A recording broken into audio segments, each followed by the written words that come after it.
de acuerdo a lo que indica el Servicio Meteorológico Nacional. Lo vamos a saludar a Carlos Gallo, que es el jefe regional Cuyo de ANSES.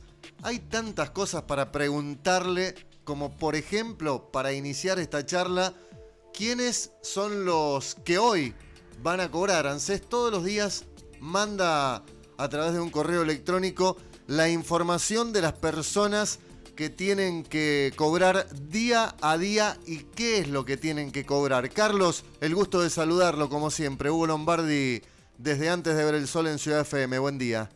¿Qué tal? ¿Cómo estás, Hugo? Muy bien. Bueno, Carlos, arranquemos por el principio. ¿Quiénes son los que cobran hoy? Bueno, son muchos los beneficios de la seguridad social que se pagan día a día en la ANSES, pero bueno, hoy estamos pagando con respecto al ingreso familiar de emergencia, que tal vez es la política pública más importante, más llamativa que hay hoy, y que también ha traído un poco ha llamado la atención a los medios por el pago en el correo argentino, el ingreso familiar de emergencia, que son los 10.000 pesos, ¿no? Sí. Que se están pagando a monotributistas, trabajadores no registrados y demás. ¿Por qué se cobra en el correo, Carlos? ¿Perdón? ¿Por qué se cobra en el correo, digo? No, en realidad son muchos los medios de cobro. Nosotros, el calendario antes de ayer terminó para los que habían seleccionado en la primera etapa el CBU.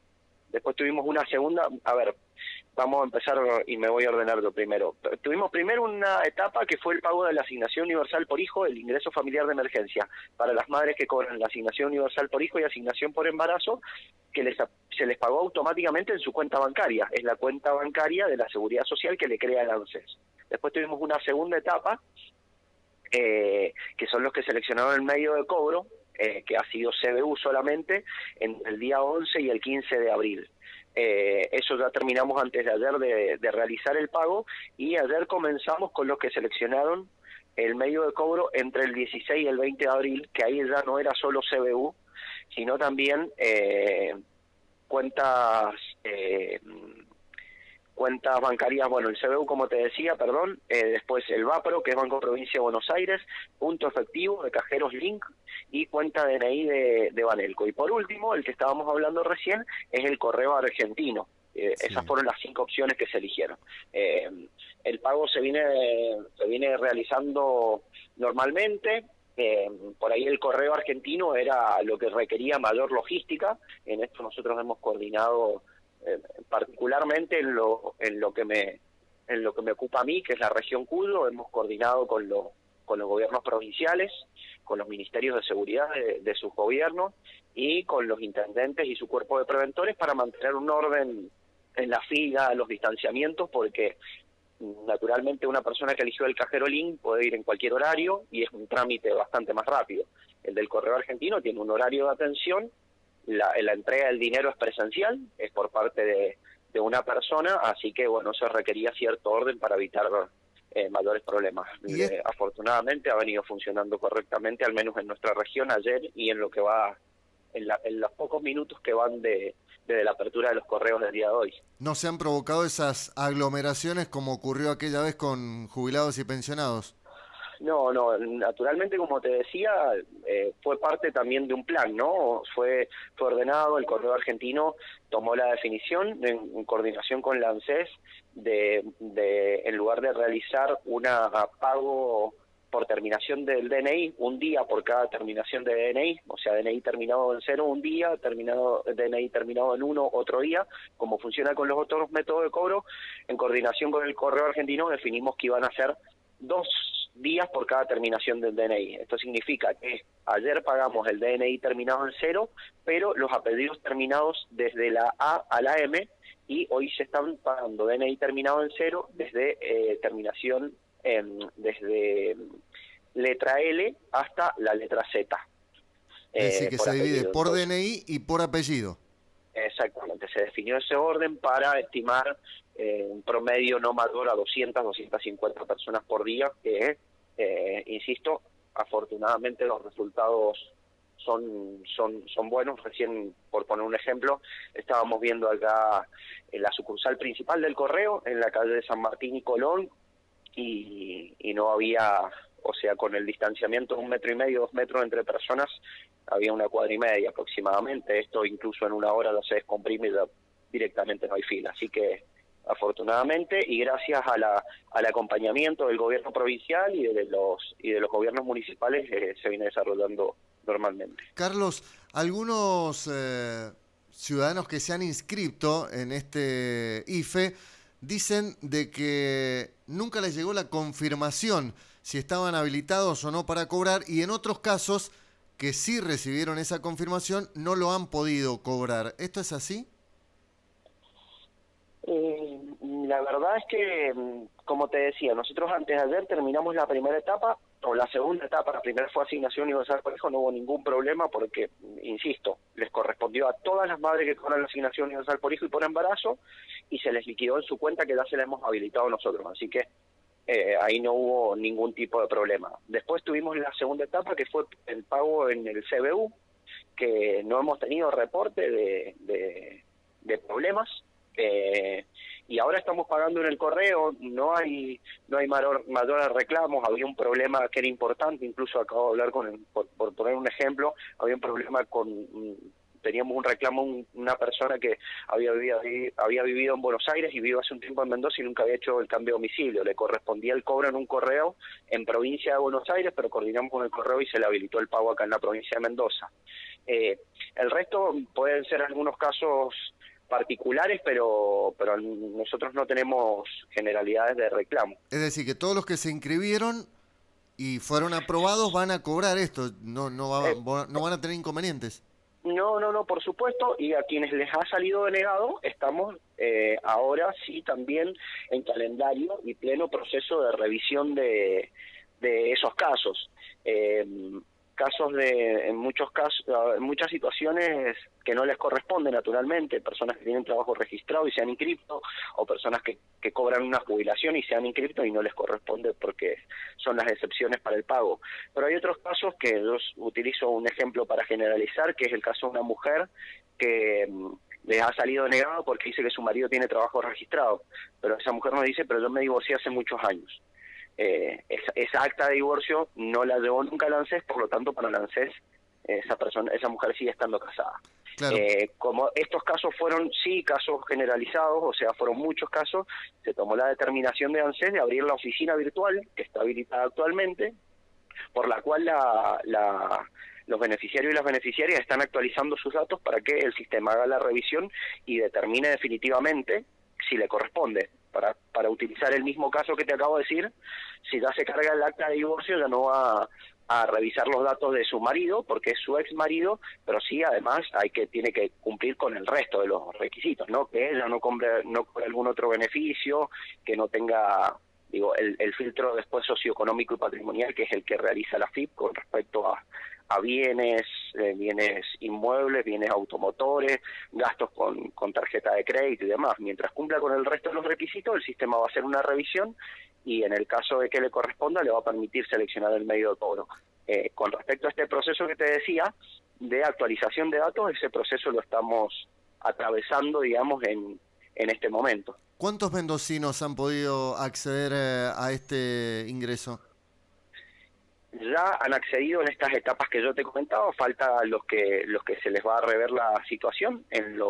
A los que ya les corresponde son 311.900 y pico, casi 312.000 mendocinos y mendocinas. Esto significa una inversión del Estado Nacional de más de 3.000 millones de pesos en solo un mes, digamos. Así que una inversión importantísima, por dos lados, digo yo. Primero estamos dándole 10.000 pesos a un hogar que está en una situación muy compleja, naturalmente.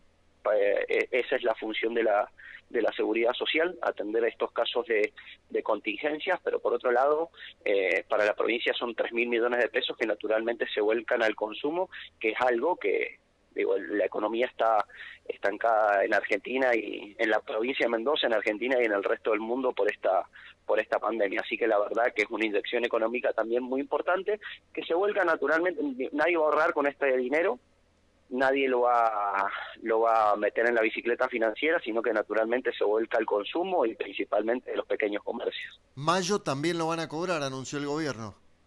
Exactamente, mayo ya lo notificó primero el jefe de gabinete de ministros, después lo coordinaron en reunión con la directora ejecutiva de ANSES, Fernanda Raberta, así que bueno, estamos esperando las definiciones ya de los pormenores y de la operatividad del ingreso familiar de emergencia de ahora de mayo, que todavía no tiene definiciones, digamos. ¿Y ahí van a tener que inscribirse nuevamente? ¿Cómo será la temática? Mira, la verdad, Hugo, yo lo óptimo sería no apresurarme en definiciones porque no está normado todavía. Sí te puedo decir que naturalmente lo va a hacer el proceso mucho más fácil. Estos casos que yo te decía, la mujer esta que ahora cargó ya su acta de divorcio, este problema ya no lo vamos a tener. La selección de métodos de cobro también ya lo hicieron, muchos ya cargaron su CBU, así que ese CBU ya está en la base de datos de ANSES. Ha tenido sus complicaciones el ingreso familiar de emergencia, es la implementación de una política pública nueva para la ANSES, no estaba dentro de las políticas de lo que estamos acostumbrados a trabajar, por decirlo de alguna manera, como jubilaciones, pensiones, asignación universal por hijo y demás. Ha sido una política pública nueva que ha obligado a implementar, ampliar su base de datos, actualizar datos para los beneficiarios y las beneficiarias, pero bueno, es un proceso que requirió mucho trabajo con las complejidades que tuvo y probablemente con los errores que ha tenido. Pero bueno, esos datos ya están actualizados y nos permite que en una segunda etapa o en un segundo pago vaya a ser mucho más ágil y más simple. ¿Y qué pasó con esos ciudadanos que les aparecía por número de documento? ¿No les coincidía la edad? ¿Hubo alguna serie de denuncias de que eso estaba pasando? ¿Lo corrigieron también? Perdón, no entendí Digo, la pregunta. que con el número de DNI no coincidía la edad. Por ejemplo, aparecía un número de documento, 22 millones, y era una Claro, persona de mira, casi 50 años y le aparecía que tenía 90 años, por ejemplo, esos casos. claro. Sí, mira, Hugo, en esos casos, a ver, ha sido un tema bastante discutido y si permitís ahondo un poco en la Sí. situación. A ver, en este caso, la ANSES, dentro de su normativa, dice que para los beneficiarios y las beneficiarias tienen que mantener sus datos actualizados. Sí, sí, el ejemplo que yo te decía recién, si yo me divorcio, tengo la obligación de llevar el acta de divorcio. Si yo tengo un hijo para cobrar la asignación familiar, naturalmente tengo que llevar el acta de nacimiento, si entonces nunca se entera de que nació ese niño, hasta que tengamos sistemas mucho más ágiles y en coordinación con el RENAPER y con el resto de los organismos y sea todo mucho más automatizado.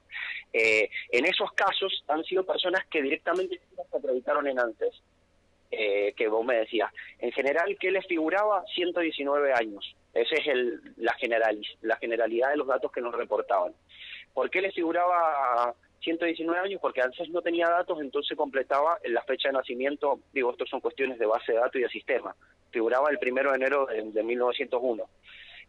Esa persona nunca había acreditado los datos, pero como te decía, el objetivo del ANSES y del Estado Nacional es que el beneficio llegue definitivamente a quienes les corresponde. Entonces se tomó la definición de abrir esa instancia. Todas esas personas que les figuraba un error de fecha de nacimiento o de edad, actualmente por esta oficina virtual están realizando la actualización, enviando una foto del DNI en donde figuran los datos reales, digamos. Con esos datos nosotros hacemos la actualización en la base de datos y a partir de ahí se determinará la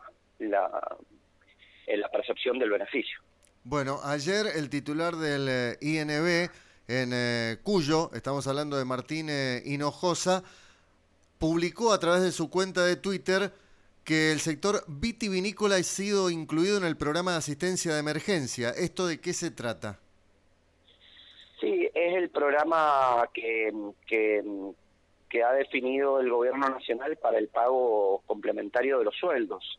Este pago, o sea, la inscripción y los trámites se hacen mayoritariamente en la FIP. Lo que hace la ANSES es sacar directamente a liquidación el pago que nos informa la FIP. Pero estaban comprendidos una serie de rubros y bueno, después de algunas discusiones y algunos retoques lograron que se incorporara ese sector que venía bastante afectado también por la crisis, ¿no? Bueno, y lo que pide Cornejo, el diputado nacional, es que los obreros de Viña se incorporen al IFE. Sí, sí, sí, sí. A ver, con respecto al ingreso familiar de emergencia, hay mucha discusión, porque la verdad es que, y lamentablemente son muchísimos los sectores afectados por esta pandemia. También el ministro Culfas habló en algún momento de la posibilidad, por eso yo te decía, habrá que esperar a ver cuáles son las novedades con respecto al ingreso familiar de emergencia del mes de mayo, porque el ministro Culfas habló del estudio y las posibilidades de que se incorporaran también otros sectores del monotributo. Somos conscientes de que esta pandemia está afectando a muchísimos sectores. Sí, también hay que ser conscientes de que, bueno, el ingreso familiar de emergencia ha sido una política pública prepotente, con una inversión de 80.000 millones de pesos, que es, por definición del presidente, es algo que es la prioridad, ¿no? Darle el dinero que necesitan a los sectores más afectados. Pero bueno, es parte de la discusión también qué sectores se empiezan a incorporar, también entendiendo que es un equilibrio, porque el ingreso familiar de emergencia no se está pagando con dinero del ANSES, sino con emisión monetaria. Así que bueno, estas son discusiones económicas que también llevan coordinación con el ministerio correspondiente, porque bueno, tampoco es... entiendo, y no es mi ámbito, ¿no? Pero tampoco es cuestión de emitir mucho dinero, porque también eso genera desequilibrios por otros lados. Pero bueno, son parte de las definiciones que se están tomando a nivel central. Bueno, antes de ir con algunas preguntas que nos envían los oyentes, Carlos, y le agradecemos como siempre la atención, la pregunta es qué va a pasar con las UDAI, porque se están flexibilizando en algunas provincias tareas que en otros lugares no se pueden hacer. ¿Hay información que en algún momento puedan abrir las puertas de las oficinas en Mendoza, por ejemplo? Bueno, Hugo, sí, es parte del estudio que se está realizando. Ya se declaró, ayer salió publicado en el boletín oficial, que se declaró servicio esencial el trabajo del ANSES. Esto no significa que se abran las puertas ya, sino que significa que empieza a funcionar ANSES a puertas cerradas, ¿sí? Hay trámites, esto de la oficina virtual que yo te comentaba para actualizar Sí. datos con el ingreso familiar a la emergencia, esa fue la primera etapa del ingreso de la oficina virtual. Ya se han incorporado otros trámites como la carga de licencia por maternidad, rehabilitación de beneficios, reclamos de haberes impagos. Ahora se agregó hace unos días también la carga de la asignación universal o familiar por hijo discapacitado. Día a día se van a ir incorporando nuevos trámites, y estos trámites no se están realizando, del otro lado de la oficina virtual hay un trabajador o una trabajadora de ANSES. Esto lo van a empezar a realizar dentro de las oficinas, por un lado, y por otro lado, declarar los servicios esenciales y comenzar a trabajar a puertas cerradas también incorpora lo que es el funcionamiento de las mesas de cómputos de ANSES, que son los trabajadores y las trabajadoras que liquidan los expedientes previsionales. Una persona que inició un trámite jubilatorio antes del inicio de la cuarentena ha tenido hasta el día de hoy su expediente frenado, por decirlo de alguna manera. Con el inicio del funcionamiento de las mesas de cómputo, hace que estos expedientes empiecen a trabajarse y que salgan a liquidación, que tengamos nuevos beneficiarios, nuevos jubilados y jubiladas. Eso es la primera etapa del comienzo del trabajo en la ANSES, y se está estudiando ya la segunda etapa, que es la apertura, que la definición inicial es que va a ser con una lógica parecida a la de los bancos, a puerta cerrada, con turnos, sin atención espontánea, pero por otro lado requiere el acondicionamiento de las medidas de seguridad y salubridad en las oficinas de ANSES, con los distanciamientos, blindex o todas las cuestiones que sean necesarias. Pero por otro lado, esto va a ser en coordinación, como decías vos, con los gobiernos provinciales y con los gobiernos municipales, porque el virus no ha afectado de la misma manera, o no ha llegado de la misma manera a las distintas provincias y a las distintas localidades. Así que va a ser, esa definición va a ser no solo decisión del ANSES y del Poder Ejecutivo Nacional, sino también va a ser en coordinación con los ejecutivos provinciales y municipales. Bueno, una pregunta. Progresar, dice, ¿se pueden inscribir hasta el 15 de abril? Dice, pero las escuelas estaban cerradas y no se podía llenar el formulario. Bueno, a ver, en este caso dice que es una escuela, así que entiendo que es educación obligatoria, tiene que ser una persona que está terminando el primario o el secundario. En este caso, primero, se puede hacer la carga por la web, pero como decía, en este caso particular no ha podido llenar el formulario. La decisión que ha tomado el Ministerio de Educación, porque el Progresar no es más de ANSES y las definiciones las toma el Ministerio de Educación, igualmente ha sido que el vencimiento de la inscripción no terminó el 15 de abril, sino que se extiende hasta 30 días posterior a la finalización de la cuarentena. Así que si la cuarentena ojalá termine de pronto y que ojalá sea porque no hayan muchos casos y hayamos logrado frenar la pandemia, pero si termina, por ejemplo, el día 15 de mayo, el vencimiento de la inscripción del Progresar va a ser el 15 de junio. Buen día, quiero consultarle al señor Carlos Gallo. Dice, el subsidio por fallecimiento pagan 6.000 pesos, el mismo monto que cuando Cristina era presidente en su primer mandato. Es decir, que nunca lo actualizaron. Sí, el subsidio de contención familiar durante los últimos 4 años de gestión no ha sido actualizado. Será parte del estudio y de las nuevas definiciones que se vayan a tomar. Es un monto fijo siempre, se paga contra la factura de los gastos de sepelio, pero bueno, son muchos los estudios y muchas las definiciones que se están estudiando con respecto a la seguridad social. Tenemos el proceso de estudio de una ley de movilidad jubilatoria que se está definiendo si en definitiva la vamos a tener para junio o si vamos a tener también un aumento por decreto. Pero respecto a la seguridad social, son muchos los estudios y te diría, Hugo, que son muchas las discusiones. Hoy en día estamos valorizando la importancia que tenemos de la seguridad social fuerte, al fin y al cabo, que tenemos en Argentina, fuerte y robusta. Es una seguridad social muy importante y ejemplo para otros lugares de la región y del mundo. Yo me pregunto qué sucedería si nosotros tuviéramos las AFJP en este momento y no tuviéramos la seguridad social que nosotros tenemos. ¿De qué manera podríamos llegar nosotros a la sociedad en esta situación? Así que el fortalecimiento de la seguridad social creo que es una de las discusiones también que vienen por delante, porque si me permitís también, Hugo, Sí.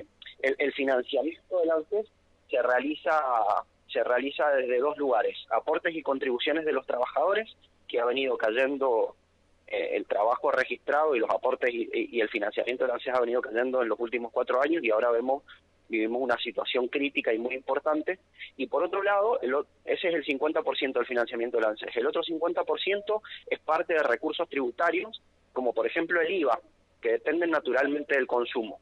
Con un consumo estancado también se ve afectada el financiamiento de la seguridad social. Así que será parte de las discusiones que también tendremos con el futuro, al futuro con respecto al financiamiento de la seguridad social y a la rediscusión de las políticas públicas que llevamos a la sociedad. Bueno, estamos hablando con Carlos Gallo. No queremos demorarte mucho, Carlos. Te voy a tutear ahora.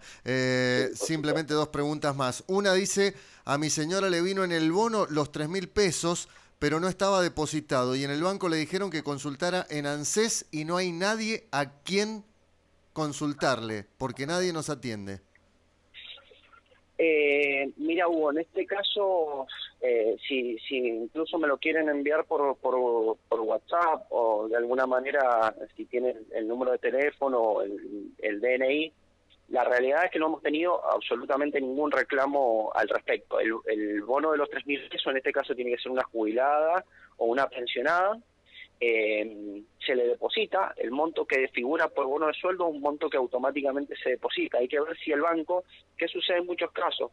Tienen créditos, tal vez no es la situación, ¿no? Pero tienen créditos y el banco automáticamente, apenas se deposita, les hacen un descuento, un crédito o de lo que fuere. Entonces, por ahí no les coincide el monto, pero Claro. habría que analizar el caso particular, no hemos tenido reclamos. Bueno, por acá dice, consulta para ANSES. No recibí el depósito SUAF y la ayuda escolar del mes de marzo. ¿Por qué? Dice, ¿cuándo lo cobraría? Bueno, son muchísimos los mensajes. Disculpas, Carlos, te vamos leyendo algunos. Sé que te quitamos tiempo, pero la gente nos va preguntando porque tiene la posibilidad de hacerlo con Sí. titular No, no, máximo. y entiendo además, Hugo, que tenemos una demanda contenida. Yo entiendo el reclamo también de la gente, que no hay muchas herramientas para hacer sus reclamos, así que no me molesta tampoco. Por ahí en mi Facebook tratamos de, por mensaje privado, responder con un grupito de trabajadores y trabajadoras, Sí. de ir respondiendo poco a poco también las consultas. Pero en este caso, si no se le ha pagado el salario familiar, son muchísimas los motivos. El salario familiar depende del aporte del trabajador registrado o del pago del monotributo. Por ahí hay meses, y entendiendo que el salario familiar se paga 2 meses posterior. Si es en mayo, se está pagando en base a los aportes del mes de marzo. Si es monotributista, por ahí sucede que no lo pagaron a tiempo, entonces ANSES no paga el salario familiar. Si es un trabajador registrado, por ahí no alcanzó a realizar el aporte mínimo para el pago de salario familiar, o tiene un aporte superior al máximo, porque tiene un piso y un techo para el pago de salario familiar. Así que pueden llegar a ser, como te digo, muchos los motivos por el cual no se les ha pagado el salario. En ese caso habría que analizar la situación particular. Bueno, otro más dice, si podemos averiguar si ya empezó el pago de las jubilaciones que cobran la mínima. La jubilación, si me permitís, te digo, pero si no me equivoco, voy a ver el calendario, porque son tantos calendarios que ya me pierdo, pero las jubilaciones mínimas comienzan a pagar los DNI terminado en 0 mañana, 8. A partir de mañana. Mañana, exacto. Yo lo que les recomiendo, Hugo, a los beneficiarios y las beneficiarias, que tanto para el ingreso familiar de emergencia como para el resto de los beneficios de la seguridad social, en la página de ANSES hay 2 opciones muy simples. Una es fecha y lugar de cobro, que poniendo solo su CUIL le dice qué cobra, qué día cobra y en dónde cobra. Y hay una opción nueva, que es un banner que figura a la izquierda en la web de ANSES, que dice cuándo y dónde cobra el ingreso familiar de emergencia. Lo mismo, acá no es poniendo el CUIL, sino poniendo el DNI. Pone el DNI y va a decir, el IFE lo cobras, por ejemplo, el día 8 de mayo en la sucursal del Correo Argentino de Villanueva, en la Bandera de los Andes, a tal altura. Así que para sacarse esas dudas, funciona eso perfecto y da precisiones en la web de ANSES.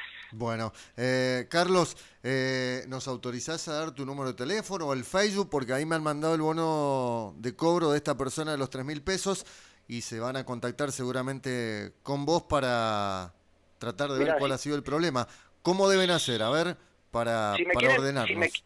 en este caso, si me quieren enviar desde ahí de la producción, o le Sí. quieren enviar Bueno, te lo mandamos a nosotros. Augusto, que es el contacto exacto, si me lo pueden enviar, y el Perfecto. resto por ahí, si tienen alguna consulta, les pido paciencia, porque naturalmente son muchísimas las consultas, pero en mi Facebook, que es facebook.com/segallocé, tratamos de ir respondiendo.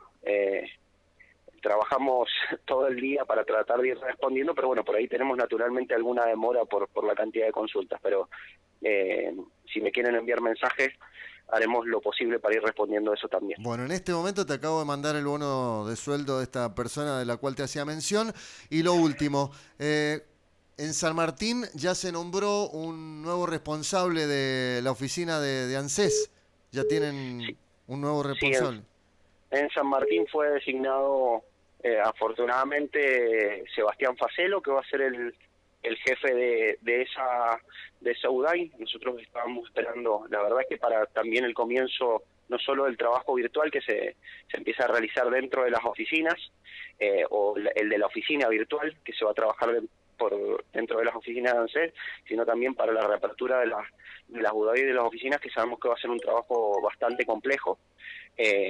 Necesitamos autoridades en cada una de ellas para tomar las definiciones necesarias que haya que realizar en esos días. Y Sabemos en, que va a ser algo sí. complejo, pero es algo que ya estamos planeando para empezar a atender a nuestros beneficiarios y nuestras beneficiarias. ¿Y en Rivadavia ya tienen un nombre que vaya a asumir? No, Todavía no. no, Rivadavia no hay definición. Estamos esperando que se designe en cada una de las dependencias de ANSES. Insisto, es imprescindible. En la región de la cual yo me hago cargo, que es Cuyo, tenemos 25, de las cuales 15 oficinas son de la provincia de Mendoza. Y cualquier oyente, o vos, Hugo, sabemos, y yo también sabemos cuál es la afluencia de público que tiene el ANSES, que es muy importante. Así que necesitamos tener un orden importante, porque también los trabajadores y las trabajadoras de ANSES son personas que también en algunos casos son parte de los grupos de riesgo, en muchos casos también tienen hijos en edad escolar, así que también el trabajo no es el que va a estar, digo, el que teníamos desde el día antes de cerrar las puertas, así que va a requerir un gran esfuerzo y un gran trabajo operativizar la apertura de las puertas. Perfecto, bueno, y la última, ahora sí, una señora nos manda un mensaje. Estoy tramitando, dice, hace 2 años una jubilación por discapacidad y aún no me ha salido. Sí, si es por discapacidad, salvo que sea un retiro por invalidez, que es contributivo, sospecho que es una pensión no contributiva. Pensiones no contributivas durante los últimos 4 años, no solo que se dieron de baja, no sé si se acuerdan que hubo muchos reclamos porque se dieron de baja masivamente pensiones por discapacidad, porque en principio no cumplían con el porcentaje y demás, sino que además la Agencia Nacional, la ANDIS, la Agencia Nacional de Discapacidad, que es quien determina si corresponde o no la pensión, después la saca a liquidación, la inician CES y la pagan CES. Pero quien determina si corresponde o no corresponde es la Agencia Nacional de Discapacidad. En ese ámbito no avanzaron los expedientes, quedaron todos trabados, así que nosotros estamos coordinando con la Agencia Nacional de Discapacidad para empezar a agilizar esas liquidaciones, para que nosotros lo saquemos al pago. Así que estamos al tanto de la situación, hemos tenido reuniones en los días previos a la cuarentena con distintas organizaciones, con la Defensoría de los discapacitados y las discapacitadas también, porque han sido muchos los reclamos, así que estamos trabajando en eso para sacarlos a liquidación cuanto antes. Bueno, te agradezco la atención y también te pido sepas entendernos que la gente por ahí, como están cerradas las oficinas, el único medio que tiene o utiliza como herramienta es cuando escucha a algún funcionario con el que puede hacerle llegar su inquietud. Así que gracias por tanto tiempo de la entrevista. No, por favor, Hugo, a disposición, y bueno, esperemos que lograr salir todos juntos y juntas cuanto antes de esto para poder atenderlos como realmente queremos, que es en las oficinas cara a cara, como también están acostumbrados los trabajadores y las trabajadoras de ANSES. Un abrazo, gracias Carlos. Un abrazo. Hasta luego. Carlos Gallo, el titular de ANSES en la región Cuyo. Nos han quedado algunos mensajes también de gente que los envía, pero el funcionario tiene que trabajar. A veces coordinamos las notas y tenemos un tiempo pautado. Hoy nos hemos excedido, pero le agradecemos a los oyentes y también al titular de ANSES en Cuyo, Carlos Gallo, por tratar de evacuar todas las dudas e inquietudes que tienen los oyentes.